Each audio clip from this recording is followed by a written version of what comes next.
Right then, that's us. Hello. Mate, can you hear me? It's like we're all in. I can see you. Can you hear me? I can see you. Let's begin. That's the best place to start. It's a shade of Phoenix Nights already, and any Americans that watch this will have a clue what I'm talking about, but still.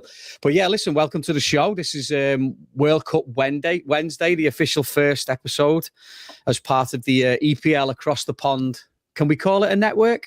We'll call it a network, right? Or the channel at the very least. Call it what we want until someone tells us not to. Exactly. All right. I'm Gary, and I'm joined with a good friend from the old days, Chris. Hey, Gary. I'm all right, mate. How are you getting on? Amazing, man. Amazing. You look like you've knocked off Sports Direct with all those England shirts in the background. Not at all. Not at all. All official non-match worn jerseys. That's great. Is that the line you give when the police break the door down? Exactly. That's the line you're going to give to them. All right. So to give a bit of context for today and this show on a Wednesday for the time being is especially with the build-up in the US this year and Canada and Mexico as well. We're going to talk a little bit about, in the coming weeks, we're going to pick a World Cup from the past. We're going to break it down, talk about the goals, the shirts, the players, the boots, the music even, and then just see where it goes, right? And that's kind of the plan. And then as we get towards the June festivities. Are you excited for the summer? I'm excited to get off school and have a little bit of time off. The jury is still out. Listen, World Cups are brilliant, aren't they? Right. You know, doesn't matter. When it's always on the telly, especially in the group stages, there's always a game on. I love all that. It's going to be a little bit different this year because with it being here. There's just so many games, isn't there? There's so many games to look at, so many games to think about. And it's one of those, like in the past, is that you always put the TV on and you don't know what game's going to be on. You don't know what you're going to get. And then you find yourself just flicking between, a couple of channels and randomly watching a game that you'd not planned to watch at all. And that to me is the beauty of the World Cup. It's you discover new players and new teams that you never even thought you'd want to watch at the start of it. You think, I'm just going to watch England and maybe watch the US and maybe one or two other teams. But then there's always a team you kind of cling to that you like to look out for. Yeah, no, there's a few this year as well. We're going to get to that in a bit because there's more teams in it this year than ever. Definitely a few. There's more teams than ever this year. But I think it's worth mentioning as well, if anyone wants to pop in, there's a couple of people on live now. If you want to pop in the comments, say hello, have a chat. If you've got an opinion on something that maybe I say that's absolute twaddle, or Chris says something that's absolutely bananas, then by all means chime up and say something. We're happy, we're happy to keep it going. We're not going to be too nasty. No, it's your show just as much as it's our show. And it's a friendly debate because there's lots of fun things you can talk about the World Cup, and everyone's got their own stories with historical stuff and memories that we're collecting all the memories and we're sharing as we build up to the summer. Yeah, definitely. All right. So before we go, I love this, and I'm going to give this a little quick go. So I'm going to throw a question up on the screen, and then we'll give you. You know what? We'll go through the topic, and at the end of the topic we're talking about, we'll put the answer on the screen for you. So, if you're watching it with friends, you can have a little bit of a competition with it. You can have a bit of a bet or whatever it is you do. So the first question, mate, and if you can get this as well, keep it to yourself. Don't shout it out because I'd be the one to shout it out. All right. Question is, who scored the fastest goal in World Cup history? So if anyone sees it, throw it in the chat. If you get on the fastest, they'll give you a shout out at the end. But who scored the fastest goal in World Cup history? That's our first question of the day. Wasn't me. It definitely wasn't me either. Here's one for you then, because this week's going to be, because it's a little bit of an introduction this week. I think it's worth, we don't want to go straight in because again, you go straight into 66, wouldn't you? And England and winning and everything else. And we will get to that. But I think we'll start off just with, what's your first memory of the World Cup? Yeah, I think it's probably my first memory of the World Cup and maybe a bit of football, to be honest. I mean, leading up to, there's Forest games and United games in the 80s that stood out and everything. But my first World Cup that I really got into it was Italia 90. For a couple of reasons. I mean, you're probably the same as me, Gary, collecting sticker books and all that kind of side of things. So in the 80s, it was the Panini sticker books, which were part and parcel of every kid's dream, swapping and all that kind of thing. But when Panini brought out the Italia 90 sticker book, if you remember it, it was like a Bible. It was like some kind of massive thing that went beyond football because it went past games, past tournaments, past players. and it was like an encyclopedia, and it really got you involved in what was about to come before the even tournament kicked off. And then Italian United was just everything, wasn't it? Amazing football, amazing kits, the soundtrack, the stadiums. It was just everything for me. Such an amazing event. I feel like when we do get to Italia 90, it's going to be a 3-part episode because of the amount of stuff. Well, I think that kind of, for us anyway, we are showing our age, and we're not that old, but 1990 was for me. I can remember 88 Euros, but 1990 was the one for me. Like the first game when Argentina came in as the world champions, and everyone in England still hated Maradona, and most of them still do, except for me, because I've obviously got my Maradona shirt on today. And then, you know, Cameroon came in, and Oman Biek, I believe it was, scored that goal. Right. They won 1-0. It was in the San Siro. Everyone was going bananas. Like nobody knew who Cameroon were. Red cards. Yeah, it was. Yeah, and that's the first one I remember. And then obviously there was another game in there. It was Germany-Holland. Yes, yeah. And it was Rudi Voller and Frank Rijkaard, and the spitting at each other, and it was everything about it, wasn't it? It was your first introduction to World Cup football. But it's funny, isn't it? You asked your missus this very same question, and your missus. You're gonna go there already. You're gonna go there. Okay. We may as well just go straight in. It's your first memory. So, what was the question you asked? Like, what? Because your missus is from. She's from Detroit. So it was, I was telling her about the show and questions we put together. And I asked her, what was your earliest World Cup memory? Because, you know, we've been together just over a decade now. And I'm thinking maybe there was something growing up that maybe she'd have watched. You never say never, but it wasn't. She didn't really get into football until she met me. And it was when we were living in Miami. We went to our first, you know, watch along thing at one of those big screens in just a little day out in Miami. That's all it was. Well, it's funny you say this little day. And the worst thing about this is I don't look very techie, and I'm not. But there's certain things that I've learned how to do in the past couple of years with podcasting. So I've actually got the video of your missus's first memory of the World Cup, and it has nothing to do with football. This is it right now.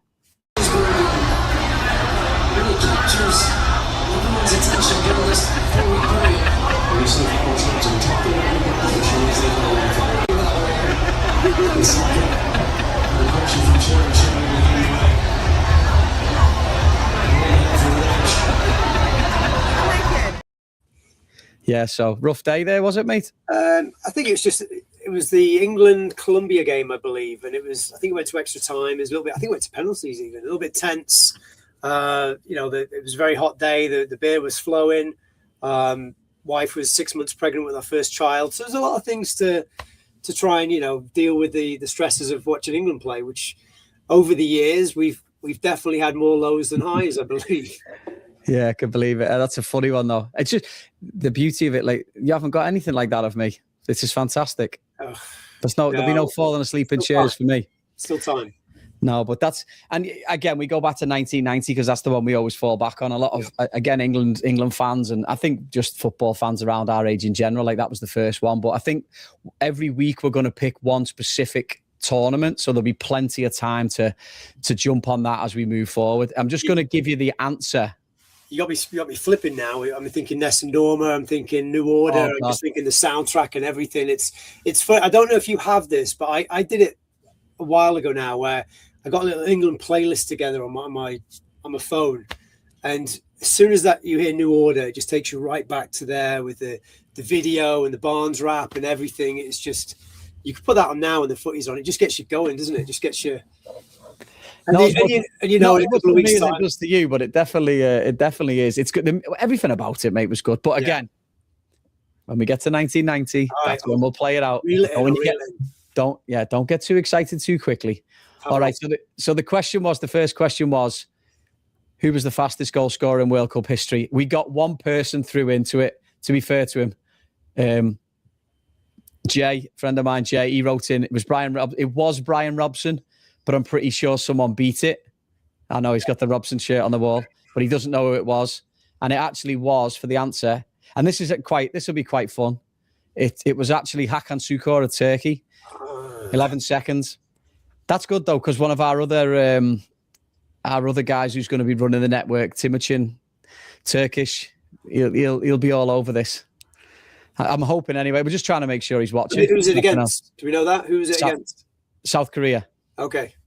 in South Korea as well in 2002. Seconds, nice. All right, the next one before we go on to the next little topic, because I've got millions of these questions, lad. Just throwing them out there. Sure. You're the quiz master, so why not? Yeah, I do, yeah. The quiz master I look like. Listen, I've known you 23 years. You spent much of that 23 years probably in a pub. Well, yeah, maybe. Not recently, though. Not recently. I've changed. Research. Well, it is. Listen, there's one thing you learn from a boozer is you do get research. It's character building and people watching. Yeah, all right, the next question before we go on. Which country was the first African nation to reach a World Cup quarter final? I think I know that. Do you? Which country was the first African nation to reach a World Cup final? Again, throw an answer in the comments if you think you know, and we'll probably come back to it in about 5 minutes' time, something like that, and we'll go from there. I was going to go into this for you first. Have you got tickets yet? No. Well, yes and no. Depends who's asking. I don't officially have tickets, but I've been promised an allocation of tickets for some games. But I don't. It's a weird one, isn't it? Because we look where the stadiums are. I live in Detroit. The closest stadium to me to drive to is Toronto, which is about 4 hours. The biggest concern for me when it all kicks off is going to be cost of the hotels, the travel, cost of getting to the games, and logistics and all that kind of side of things. So I was talking to a buddy of mine at work today, and we reckon to go and watch a game is going to cost you at least 3-4 grand. Doesn't matter where it is, just because of the flights and hotels and travel and everything like that. Which is that value for money? Just to say you've been to a World Cup game, regardless if it's the team you want to go see. I don't know.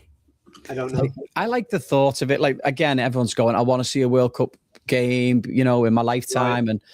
And, we've got to go if it's in the US. But again, the US, they've just monetized everything. Like a friend of mine who's saying he is going to be involved with running the fan zone in Jersey City. Okay. At Liberty State Park. They're going to be charging, the word is they're going to be charging $27 to go to the fan zone. Where in any other country and any other previous World Cup, I'm assuming it was free. Right. And then you've got your $20 beers on top and your $15 hot dogs and all that kind of stuff that's just going to add up and add up and add up. It's it's a bit of a break. I mean, I went to a couple of games during Euro 96. And that's a long time ago now, but that was an enjoyment event because it was just different, just completely different. Yeah, I worry that I said this to someone the other day, and I sound miserable, don't I, about it? But I said it's going to be a great World Cup to watch on the telly. Because the games are always going to be on. And even if you look at it now, like people, there's been a lot of people, there's a guy on TikTok, there's guys on Instagram, and they're just basically saying, right, okay, you're getting a ticket for a game in Boston. Just so you know, Foxborough Stadium is, 30 miles south of Boston? Yeah, that's the American way, isn't it? You talk about all these stadiums that are away from the actual cities they are. It just doesn't make any sense. Yeah, like Foxborough, Massachusetts doesn't look great on a poster, does it? Or even Dallas, like, that's 30, 40 minutes out of town. Gary, give me 1 minute. I've just got to run off. Give me 1 minute. Do some questions. Sorry, but give me 1 minute. I'm going to do one thing. Look at Chris, he's run to the toilet already. I am going to do one thing, and I'm going to pat my mate Jay on the back because he came in again with the question, or with the answer, Cameroon. And the answer to the question that we had was, in fact, Cameroon. So Jay, thanks very much again. This guy's flying today. It might be you're the only guy on, lad. That's why you're getting it. So we'll see. But I think the biggest thing, and I'll get back to Chris when he comes back, is for me is the fact that these places are so far away, and even New York City. Like, if anyone lives in the New York City area, getting to MetLife for a game is a pain enough.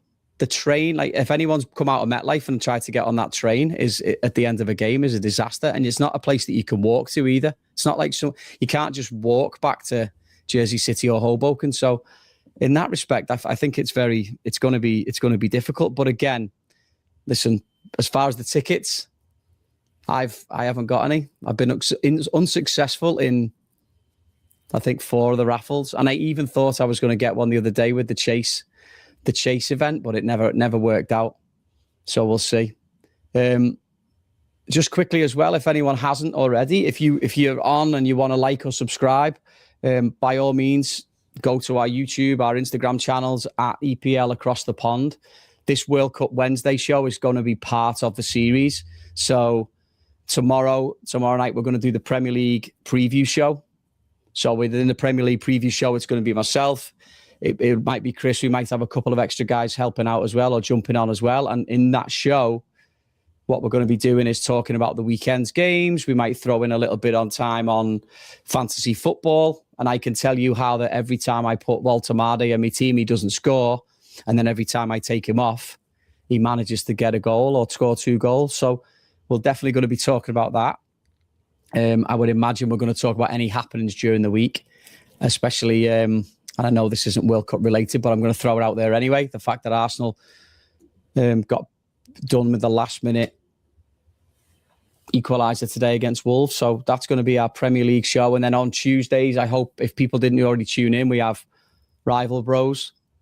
That's our show with Timuchin and his brother over in Turkey. And Liverpool fan and a Man United fan are going to be going backwards and forwards with each other, talking about occurrences in the Premier League and then tying it all into what happens and looking at the bigger picture of what else is going out there. I think, you know what? I think given that Chris has gone to the toilet for a decent amount of time, I'm going to throw this video on one more. Oh, no. Do you know what? I was just about, you know what? You're lucky. You're so lucky you came back. I was just about to throw that video on of you again. Okay. Not going to plan to on the video. Sorry about that. I've saved you from yourself. No, I just give a little bit of information there, you know. Okay. Where we at then? I almost got to the point. Have you ever seen Wayne's World, where Wayne leaves the studio and Garth is just sat on the couch? Oh, and he freezes. Freaking out. I just had visions of me doing that. Like I'm having a good time. Not. Yeah. But I managed to, I don't know if I pulled away from it. I probably lost 2 subscribers in a minute then. That's fine. We'll bring it back. They weren't worth it anyway. But yeah, I was saying, I think where would be the best place to watch a game this time? I don't know, because it's like, I remember my experience I remember when we used to live in Austin, and whenever there was an event in Austin, all the locals left town. So when South by Southwest was on, locals would leave. When the Grand Prix was on, locals would leave, but just because they couldn't be dealing with all the influx of people that come into the city and stuff. And like you were mentioning earlier, is like there's certain cities in the States where, you know, they're hosting it, but they're not actually playing there. So like with Dallas going into Arlington and stuff. So you got to fly into Dallas, but then you've got to get to Arlington. So I don't know, mate. I'm an old school guy. I love watching at home. I think younger years, I was all about going to the pub with your mates and all that kind of stuff and banter and the chat and everything. But I think with England, there's been so many times of disappointment when you've left the pub and you've just like, oh, here we go again kind of thing. Whereas as you get a bit older, it's almost nice just to change the channel, flick over and just forget about it quicker. I think the reality is like, I love football. So I will watch if it's on the TV and it's there and the color and the energy that comes with the World Cup. I think that's what's going to draw me in. Like, listen, if I could get a ticket to a game in Philly, maybe I'd go because there's a good atmosphere around the ground. It's easy enough to get to. Seattle's another one, but I don't know if I'd fly all the way out there. Right. Anyone's out there that wants to put me and you. And 100%. Listen, I was in Houston this past December, and don't get me wrong, Houston in December is going to be a lot different from Houston in June as far as humidity. But even that one, like there's a light rail that goes to the stadium. It's very easy to get to. It's about probably 20 minutes on a light rail out of town. It's indoors, which, you know, will help with the climate. Is that where the Texans play? Yeah, it's a great state. It might be up there with the great state, like the best stadiums I've been to in the States. But that's the LA. SoFi, by that time, you would hope the monorail is completed. Who the hell knows? But being anyone who lives in LA will know what I'm talking about. But you just don't know, do you? You just don't know.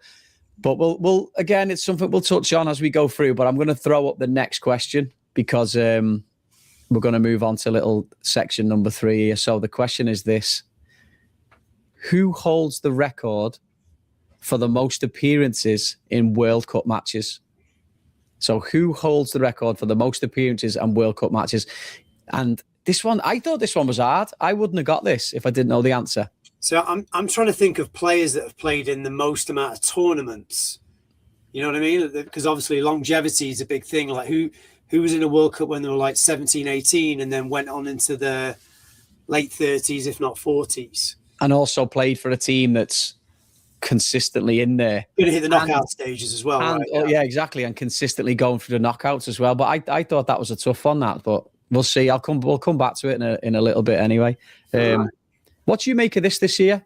The 48 teams? Because the first time, I mean, again, you know, America, bigger, better and everything. But the first time it's 48 teams in a competition.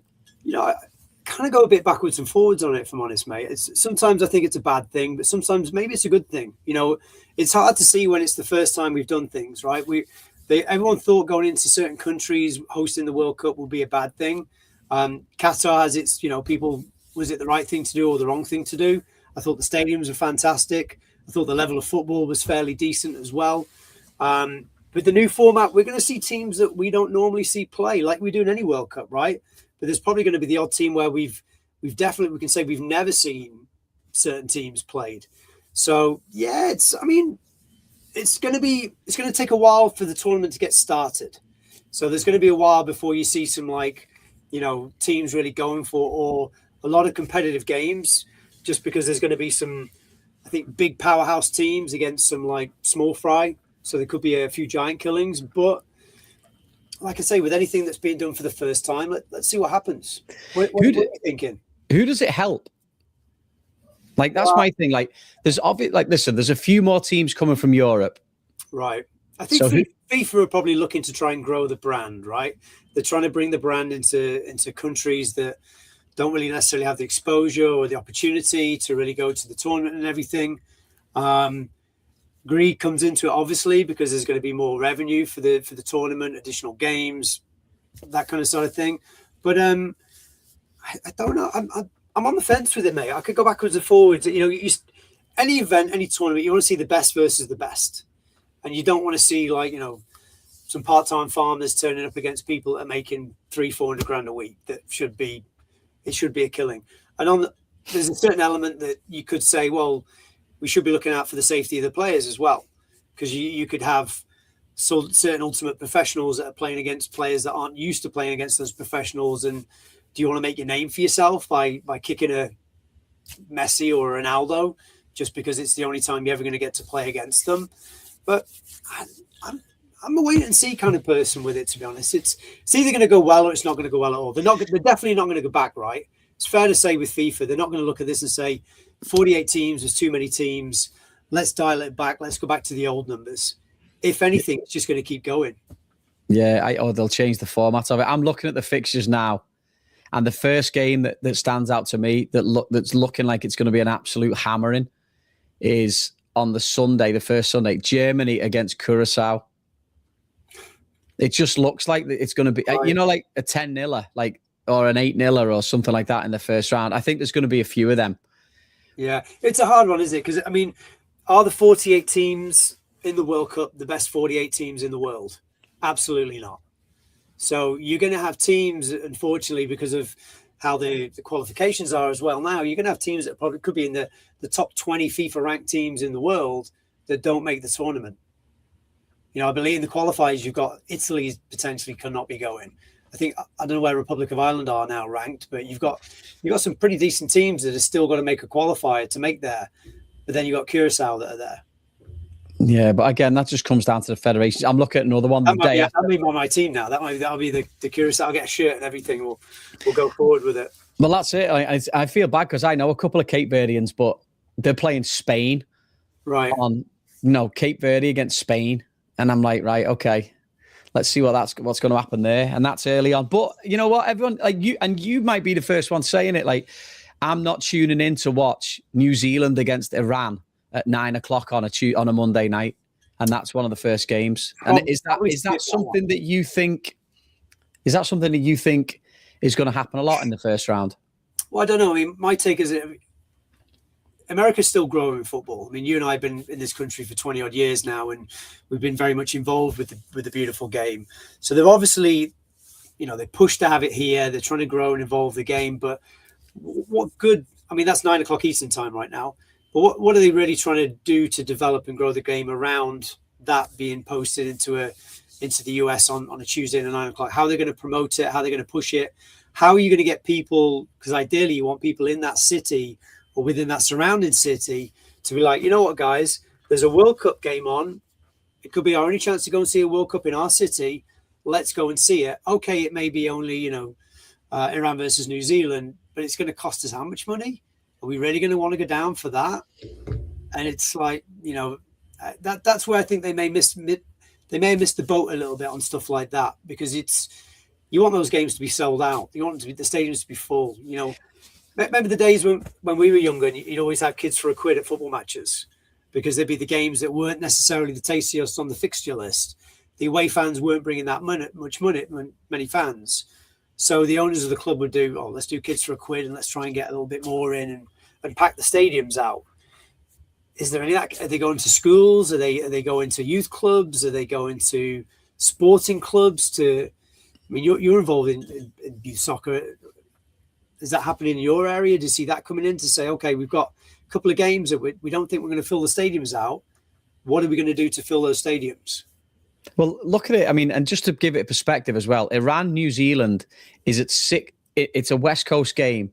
It's at 6 o'clock Pacific time on a Monday, and it's at SoFi, which is basically 73,000 seat stadium. One of the premium stadiums in world sports. One of the best stadiums, up there with the one in Vegas, and some of these other ones like Spurs' stadium. Right. Is that going to be at capacity? Are they going to the local schools in Inglewood, in Hawthorne, in Long Beach, and around sites, working on the universities to try and get kids interested? Hey, not your cup of tea in this game. However, we've got a load of free tickets. Would you like to come down and experience the World Cup? Because I guarantee at SoFi, they're going to have a big little village outside with big screens and all that kind of side of things. And what's to stop someone paying $30 to go and watch it on a big screen, pretty much where the game's happening, as opposed to spending $300-400 to go inside the stadium? Well, that's it, isn't it? And you know what? It smacks of a little bit. And I don't know if anyone who's watching or you yourself got anywhere near the Club World Cup last year. There was so at MetLife last year, there was a game. It was Fluminense against Dortmund. And I think it was a 12 o'clock kickoff, which is mental anyway in Jersey in the summer. And it was a 12 o'clock kickoff on a Tuesday. And I looked for tickets because, football, Fluminense, Dortmund, two big teams from South America and Europe, and looked at it at $400 a ticket in February. If I'd have waited till the day of the game, because again, to your point, nobody's buying these tickets. Right. I could have got a ticket on the day of the game for $20. And what they were doing was they were moving people out of the upper deck into the lower bowl in front of the camera. So it looked good on TV. Yeah. But you don't. And the reality of it is you don't go, because it just so happened that on that day it was like 105 degrees with humidity. Right. So nobody went, and the game was 0-0 in the end as well. But I think a similar thing happened at the weekend with the basketball All-Stars game. I don't know if you saw the attendance issues on there. It was empty, and they had in the seats at the stadium they had flashing lights. So it looked like people were doing the things on the phones when they panned out and everything. But people were posting things on Instagram and on Facebook of just how empty it was. And that came down to the All-Star games lost to what it used to be in the quality of the product and also the ticket prices. And why not just fill the stadiums? Why not grow the brand and say, okay, let's go to schools, let's go to families, let's go to clubs and say, okay, well, here's a great experience. I know New Zealand is not your cup of tea and everything, but we're going to give you a ticket for $20. Go and experience the World Cup. And you may just get a family that all of a sudden falls in love with football that may say, okay, well, is there an MLS team that plays here? Or is there a USL team that plays here? Or is there a local club I can go and play for just to help grow it and get into it and stuff? But you price people out of the game, and Americans and people over here still have a somewhat salty experience with football and trying to guarantee why should we pay those kind of prices for the product when you can watch it on TV, but to really experience it, you want people in the stadiums. It's true. And that's the problem, isn't it? And also all of a sudden it becomes a corporate ticket, which they then don't worry about because the corporates already covered the cost. So the money men aren't, but listen, let's be realistic. The money men aren't overly bothered if they don't fill a stadiums, because a lot of these tickets have probably already been sold to corporations or whoever it is, under the guise of FIFA. As long as the right soft drinks promotion comes on the screen, or the right bag of chips, or the right car, and all that kind of side of things, they're good to go. Anything. So it's going to be interesting. I hope they do fill the stadiums, and I hope people come out and say, okay, this is a so-called quote unquote maybe potentially once in a lifetime of experience. I'd love to take my kid. I'd love to take him to one of the games, but it's expensive enough to go by myself, let alone take a junior with me. And there's no reduced prices for juniors or under 18s in this league. You pay full whack regardless of who's going. Having said that, there are going to be some half decent games as well. Like France Senegal is going to be a good one for me. Right. That's at MetLife. Like you've got England Croatia is going to be a good one. I'm not sure I can get on side with Uzbekistan and Colombia. Like I'd like to watch Colombia play, but Uzbekistan, I'm not sure. And there's going to be a load of it. Like here's one: Friday, June 19th, 3:00 kickoff Eastern time, USA Australia. That'd be a good game of football.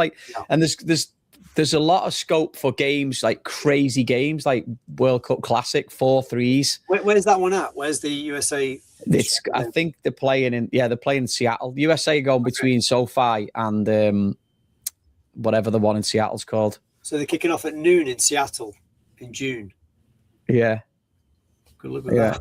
I know. It's just that's the funny thing, isn't it? The funniest one that makes me laugh is Scotland are playing Brazil in Miami. The amount of sun cream that is going to get sold in Miami or not. That'd be a good game. I think that'd be a good game. Yeah, I think everyone wants Scotland to do well. Their qualification. I think that'd be a great game. Oh yeah, no, they've got top players. Like they've got top players now that can do some damage. I think it'd be nice to see another home nation our home nation, I suppose, like a Wales. Yeah. But Wales are in the same pot as Italy, aren't they, with the playoffs? So that'll be difficult. I think go back to the Brazil situation. We can touch more of that as the weeks go on and stuff. Is this the tournament where the pressure could be a little bit too much for Brazil? Because it's been a while since they last won it, and they've not really performed at the last couple of tournaments. And if they always go 2 or 3 tournaments without winning it, then it's like, okay, well, who's the pressure? Who's the superstar? Who's the superstar of that team? Yeah, I mean, but you know what though, that almost might help them. Yeah, maybe. If they're taking the pressure off, but you just don't know, do you? It's going to be an interesting one. I think we could pick bones out of all these games here. I'm not sure. Oh, Uruguay and Spain, that'll be a lively one. That's nice. Norway against France. Haaland's going to be here, isn't he?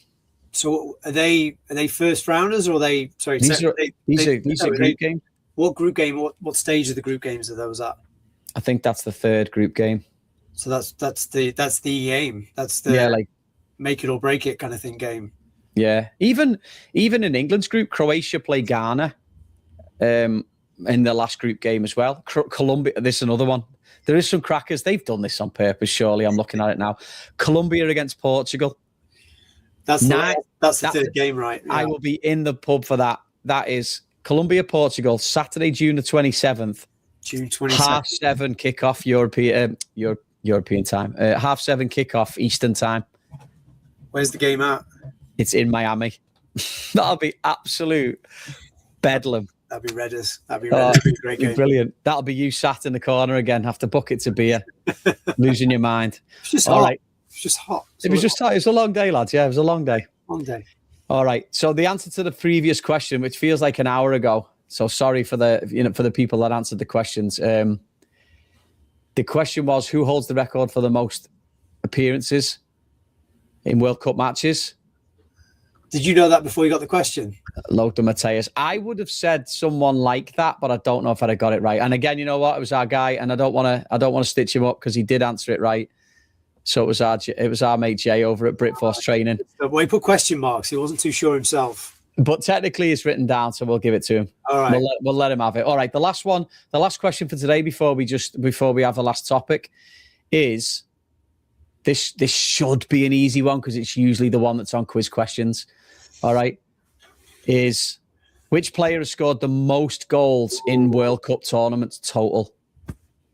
People might listen. Some people who are new to the game might not get this. They might think it's certain people when it's not. Because again, you've got to think about a player who's A, played in the amount of tournaments, right, and B, played for a team that generally makes it. I think I know this one, though. I do think I know that one. This is the best bit as well, by the way. The reason he put a question mark. Let's confirm if you want the extra point. Let's confirm on the extra point. What a great player he was, though. What a great player he was. Let's have a look. Did he get it right? I think the spelling is actually right. What did he put? Let me see what he put and let me see what it is. He scored one of my favourite goals in the tournament. It was against Yugoslavia in 90. Oh, he just absolute fizzed it across the floor. Yeah, that's a belter one. I wish if we didn't get great build up, couple of 1-2s in there and little give and go and just. If we didn't get it, if we wouldn't have got done off YouTube, I'd have put that one on. All right, okay. So and used to play with the big shin pads as well. Everyone used to play with the big shin pads. They needed to. True. All right, okay. So the last round, we'll give that answer out after this round, after this little topic. So this one is going to be your predictions. Ooh. So who do you think? Well, all right. Who do you think is going to win it? Who do you think could win this one? I think France. Really? I think France. I think it's time that. I think Mbappe's just going to shine. I think he's just going to shine. Yeah, I do. I think France have got everything from the defence to the midfield to exciting options up front. I think they're the complete package. I do. You're disagreeing with me there, aren't you? Well, I do. You know what? It's like I almost like. I don't disagree with you. They should have won the last one. Disagree with you, but I'm like the squad's huge in it. The squad is just loaded with quality. So when you look at that side of it, you're like, all right. But I can't look away from a South American country. Like, I honestly think, like, I'd love a Colombia to win. Okay. And obviously I've got the shirt up, but I don't know if they've got again, you talk about squad depth. I don't think these countries have the size of squad that's going to get them through a world. And especially it's an extra game now as well. You know, the conditions and the climate, yeah, but I just don't know if they've got the sort of the depth throughout the squad. I mean, even the South Americans, even they're not used to playing in the summer because they don't play in the summer. So it's a different. Most of those players play in Europe now, so it's a different vibe, man. I don't know. It'd be nice for someone who's never won it before. It's always nice to see stuff like that, so it opens it up a little bit. But you know, with these things, it's the usual suspects, right? It's always the usual suspects that are there or thereabouts. France, Germany, Brazil, Spain. I'm not going to put Angleterre in there because, you know, I just don't. Approximate. Listen to this. If you look at the approximate betting, and I don't have this, I'm not techie enough to put it on the screen. Approximate betting odds, right? Who do you reckon is the favourite? France. No. Brazil. Mm-mm. Spain. Really? Second favourite. Argentina. Go on. All right, this is the top 5. 4-1 Spain. Right. 11-2 England. That's plus 550 for the people in America. Yeah. Plus 650 to France. Plus 750 Brazil. Plus 800 Argentina. So basically 11-2, 13-2, 15-2, and then 8-1. Where's your Colombia in that list? Colombia are... Jesus. They've got other notable odds. USA, Mexico, and Canada. As if Canada are 200-1. USA are 50-1. Like, Canada is one then, yeah. Can a home nation win it? Just on, like, pure... No. Mexico maybe, but no, I wouldn't have thought so. USA have got a team. They've got a team. I think... They've got a couple of young kids and stuff. Poch hasn't really turned it on yet. But you need a superstar. Who's the... Don't say Pulisic, but who's the superstar? Well, that's the thing. They don't really have a superstar, do they? Like, but who's going to get the goals? That's any tournament. Doesn't matter what it is. Who's going to be the person who gets the goals early on? I don't. Yeah, it's a good point. Listen, Haji Wright is ripping it up in the championship for Cov, and he's good.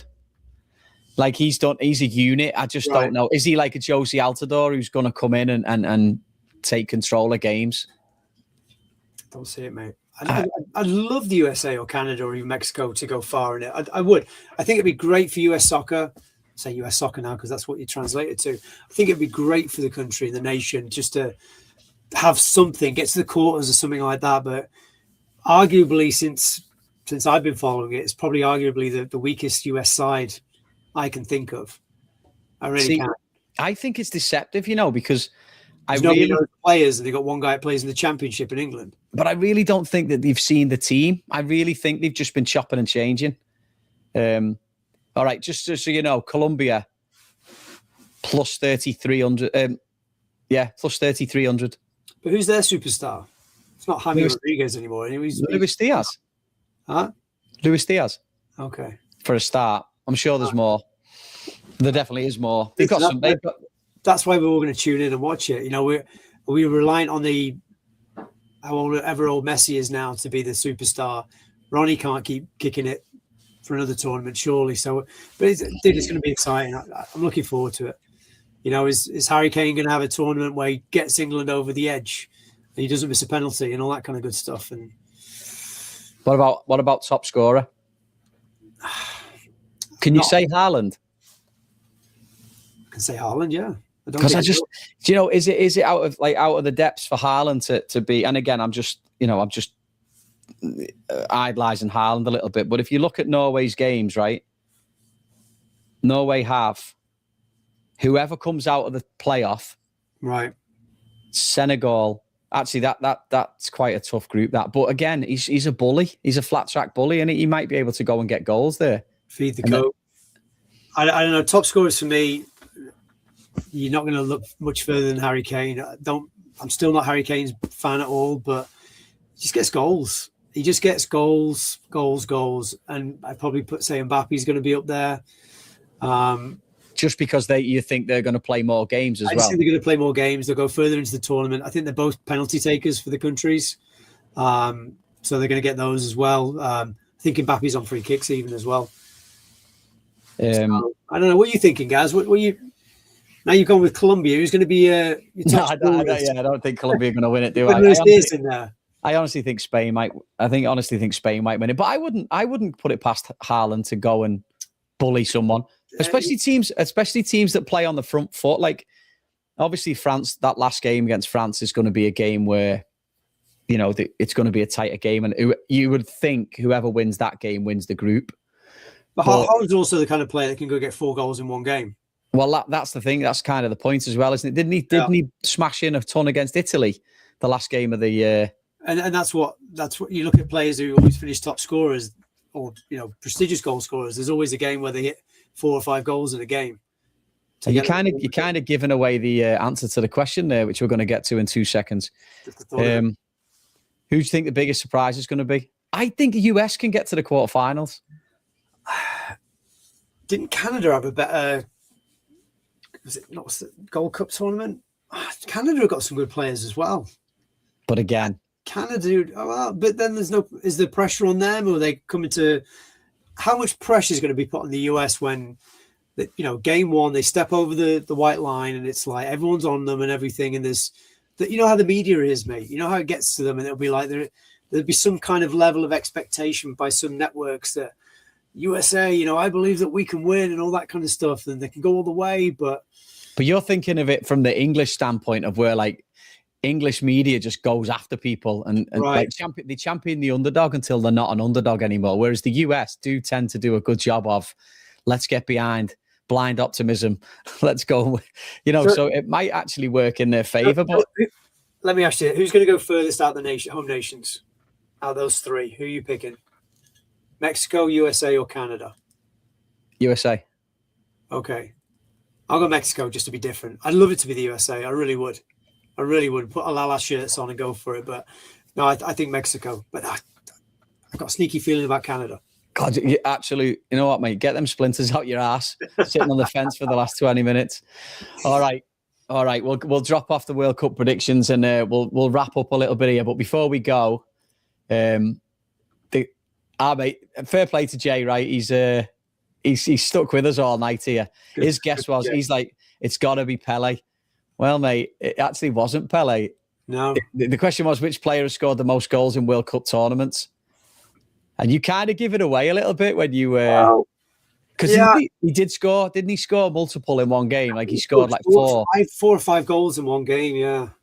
But he played in, was it 3 or 4 tournaments? Something like that, yeah. He played a lot. There's longevity players, you know. Probably played a lot of tournaments, but he didn't really score that many World Cup goals. No, it's true. Not as many as Miroslav Klose, mate. Not as many. Really not. Who's second?